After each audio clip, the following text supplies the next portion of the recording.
In the eyes of the king of Sharing. Balik po tayo dito sa Norsagaray, Bulacan.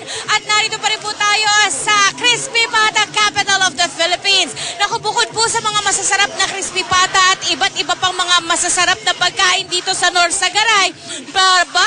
Talaga namang talented po ang mga taga Norsagaray. Katulad nga po na inyo nakikita, yan po ang Pinoy Diversity Norsagaray na mala showtime ang performance. At nako, bukod dyan, alam niyo po ba na ang Norsagaray, ang term o salitang Norsagaray ay mula po sa pangalan ng isang bird o ibon. Ito po yung kasay na tinatawag o yung sa Ingles is silver kingfisher na inilarampa naman po ng ating magagandang mga gay beauties. At para pa po sa ibang mga detalye ng kanilang mga activities, kasama po natin ang chairman ng Norsagaray Culture, History, Arts and Tourism, Mr. Arthur Legaspi. Arthur, magandang ganda sa iyo. So, kailan nag-uumpisa ang ating anniversary? Ngayon ba talaga? Actually, this is a one-week celebration. The foundation day is August 13. Talaga. So, nag-set kami ng one-week celebration.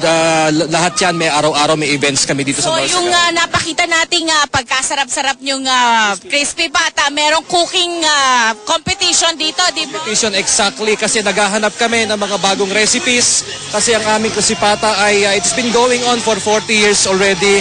Yes, kilalang-kilala po ang crispy pata sa buong Pilipinas actually. Na ito po ay tender in the inside, talang crispy on the outside. Mula sa Norsagaray. Bukod dyan, meron pa tayo ibang mga activities within the week? Yeah. Doon po sa aming one-week celebration, meron po kaming mga talentadong garay, meron po kaming lakambini, lakat-lakan ng Norsagaray. We also have, and marami pang iba mga festivities araw-araw po. Hindi lang na alam ninyo kung gusto ninyo sumali sa kanilang kasiyahan, napakadali po ninyo matutunto ng Norsagaray. Turuan mo nga sila, Arnold. Exactly. Arthur po. Pagpupunta po ng Norsagaray is just 1 hour from Metro Manila.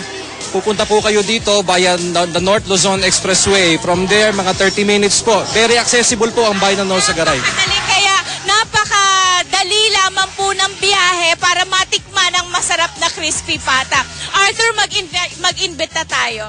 Iniimbitahan ko po ang lahat po ng mga aking mga kababayan, ang ating pong mga kapwa Pilipino na ma-experience po natin ang sarap po ng crispy pata ng Norsagaray na ito po ay pinagmamalaki po ng aming bayan.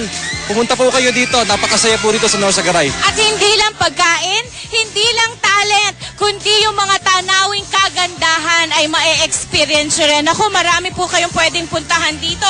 Narito ang Bakas, Pinagreyalan Cave. Ang Bakas River namin ay makasaysayan po yan. Ayan po, according sa legend, ayan po ay ang pinag-iwanan ng bakas ng si Bernardo Carpio. Yes.